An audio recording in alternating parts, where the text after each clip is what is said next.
Buenas tardes tengan todos los seguidores del canal Química Mendel.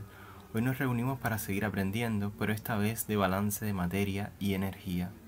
En el día de hoy vamos a ver cómo utilizar la carta psicométrica y cuáles son los principales procesos aire-agua. La carta psicométrica, que es la que se presenta aquí en pantalla, tiene fundamentalmente algunas variables que podemos buscar. Entre ellas, por ejemplo, las variables se encuentran puestas en colores a través de una leyenda. La línea de saturación, que es la línea donde YR es igual a 100%. Están las líneas de humedad relativa, que tienen un color azul claro. Las líneas que corresponden a temperatura de bulbo húmedo con color violeta, con color verde, temperatura de bulbo seco, volumen específico de color amarillo, y en rosado se encuentra la línea de fracción másica de agua en base seca.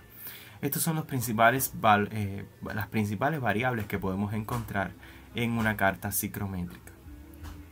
Los principales procesos que podemos tener son los siguientes. Un proceso de calentamiento es aquel proceso donde aumenta la temperatura pero permanece constante el contenido de humedad. Por tanto, la Y o fracción másica de agua permanece constante. La temperatura de entrada es menor que la de salida y por tanto se representaría tal y como lo vemos ahí en el diagrama. Bien, el proceso de 1 a 2 es un proceso de calentamiento. Si tuviéramos un proceso de enfriamiento, lo que cambia aquí es la temperatura de entrada y la de salida. Aquí la temperatura de salida es menor que la de entrada porque se está enfriando, pero la humedad es constante, por lo cual la fracción másica de agua en base seca permanece constante, tal como se muestra en el siguiente proceso.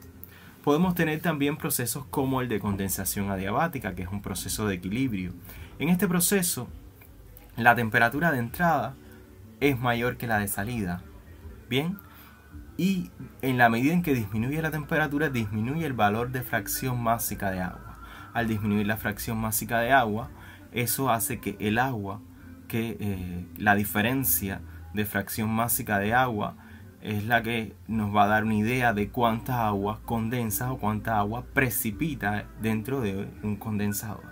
Bien, este proceso ocurre solo sobre la curva de saturación porque es un proceso de equilibrio. Bien, también tenemos el proceso de saturación adiabática. La saturación adiabática puede ser de dos tipos: parcial o total. Cuando la saturación adiabática es parcial, la temperatura que va pasando, que siempre es mayor a la entrada que a la salida, porque va disminuyendo la temperatura, porque se va subiendo la humedad, pero va subiendo a través de la curva de bulbo húmedo, que es esta que está representada en azul. Bien, pero sin tocar saturación. Cuando no toca saturación es parcial y por tanto es tal y como se representa allí.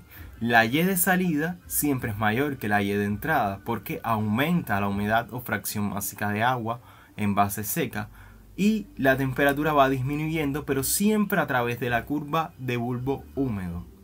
Y está también la saturación adiabática total. En la total sí se toca la línea de saturación y por tanto, al tocarse la línea de saturación, la humedad a la que sale o la fracción es 100% y por tanto la fracción másica es la mayor que puede tener a dicha temperatura de salida. Por tanto, la temperatura de salida va a corresponderse con la temperatura de saturación adiabática y de bulbo húmedo. Es decir, en ese punto se igualan las tres temperaturas.